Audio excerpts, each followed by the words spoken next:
ಮಾಡ್ತಿದ್ದ. Education development. ನಮ್ಗಳ ಸಮಾಧಿ ಮೇಲೆ ನೀವು ವಿದ್ಯಾವಂತರಾದ್ರೆ ಅದಕ್ಕೆ ಏನ್ರಯ್ಯ ಅರ್ಥ ಇದೆ? ಏನ್ ಅರ್ಥ ಇದೆ? ನಮ್ ಕಾಡನ್ನ ನಮಗೂ ವಾಪಸ್ ಕೊಡಿ. ಹಾಯ್ ಸ್ನೇಹಿತರೆ, ನಮಸ್ಕಾರ. ಮನುಷ್ಯ ಒಂದಿಲ್ಲ ಒಂದು ರೀತಿಯಲ್ಲಿ ಕಾಡು ಮತ್ತು ಕಾಡು ಪ್ರಾಣಿಗಳಿಂದ ಸಹಾಯವನ್ನು ಪಡೆದುಕೊಳ್ತಾನೆ. ಆದರೆ ಯಾವುದೇ ಒಂದು ಕಿಂಚಿತ್ತು ಸಹಾಯವನ್ನು ನಿರೀಕ್ಷಿಸದೆ ತಮ್ಮ ಪಾಡಿಗೆ ತಾವಿರುವಂತಹ ಈ ಕಾಡು ಮತ್ತು ಕಾಡು ಪ್ರಾಣಿಗಳಿಗೆ ಮನುಷ್ಯ ಯಾಕೆ ತನ್ನ ಸ್ವಾರ್ಥದ ಲಗ್ಗೆಯನ್ನು ಇಡ್ತಾನೆ? ಒಂದು ಸಾರಿ ಯೋಚನೆ ಮಾಡಿ.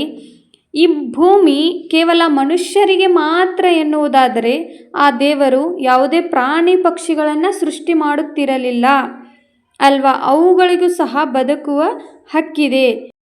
ಮನುಷ್ಯ ಕಾಡನ್ನು ಕಡಿದು ತನ್ನ ಸ್ವಾರ್ಥಕ್ಕಾಗಿ ಕಾಡನ್ನು ಭೂಮಿಯನ್ನಾಗಿ ಪರಿವರ್ತಿಸುವುದು ಯಾವ ಸುಖಕ್ಕಾಗಿ? ಎಂದರೆ ಕೃಷಿ, ಗಣಿಗಾರಿಕೆ ಮತ್ತು ನಗರಗಳ ವಿಸ್ತರಣೆಗಾಗಿ ಅಂತ ಅನ್ಕೊಂಡಿದ್ದಾನೆ.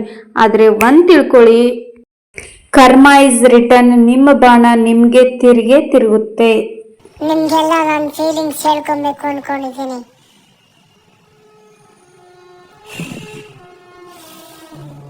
ಹೇಳ್ಬಿಡು ಎಲ್ಲ.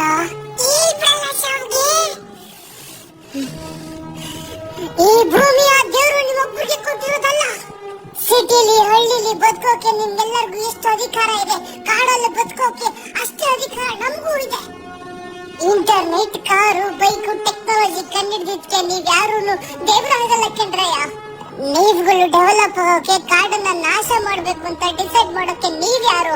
ಈ ಪ್ರಪಂಚ ಬರೇ ಮನುಷ್ಯರಿಗೆ ಅನ್ನೋ ಹಂಗದಿದ್ರೆ ಆ ದೇವರು ನಮ್ಮನ್ನೆಲ್ಲ ಯಾಕ್ರಯ್ಯ ಸೃಷ್ಟಿ ಮಾಡ್ತಿದ್ದ? Education development. ನಮ್ಗಳ ಸಮಾಧಿ ಮೇಲೆ ನೀವು ವಿದ್ಯಾವಂತರಾದ್ರೆ ಅದಕ್ಕೆ ಏನ್ರಯ್ಯ ಅರ್ಥ ಇದೆ? ಏನ್ ಅರ್ಥ ಇದೆ? ನೀವು ಮನೆಯಲ್ಲಿ ಪ್ರೀತಿಯಿಂದ ಸಾಕೋ ನಾಯಿ, ಬೆಕ್ಕು ಅಷ್ಟೇನ ಪ್ರಾಣಿಗಳು? ಬೇರೆ ಯಾವ ಪ್ರಾಣಿಗಳಲ್ವಾ?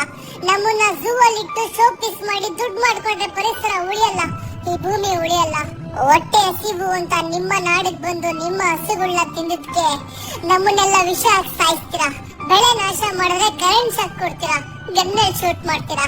ಆದ್ರೆ ನಮ್ ಚರ್ಮನ ಮಾರ್ಕೊಂಡ್ರಿ, ಮಾಂಸನ ಮಾರ್ಕೊಂಡ್ರಿ, ನಿಮ್ ಭೂಮಿಗೋಸ್ಕರ ನಮ್ಮನ್ನ ಸಾಯಿಸ್ತಾ ಇದ್ದೀರಾ. ನಾವೆಲ್ಗೆ ಹೋಗೋಣ ಸರ್? ನಿಮ್ಮೆಲ್ಲರಿಗೂ ನಾನು ಕೇಳ್ಕೊಳ್ತಾ ಇದ್ದೀನಿ, ನಮ್ಗೂ ಜೀವನ ಬೇಕು. ನಾವು ನಿಮ್ ತರನೇ ಬದುಕಬೇಕು.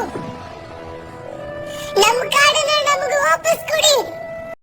ಮನುಷ್ಯ ಎಲ್ಲ ಜೀವಿಗಳಿಗಿಂತ ಬುದ್ಧಿಜೀವಿ ಹೌದು. ಆದರೆ ಮನುಷ್ಯನಿಗೆ ಮನುಷ್ಯತ್ವನೇ ಇಲ್ಲ ಅಂದರೆ ಅವನು ಹೇಗೆ ಮನುಷ್ಯ ಆಗ್ತಾನೆ?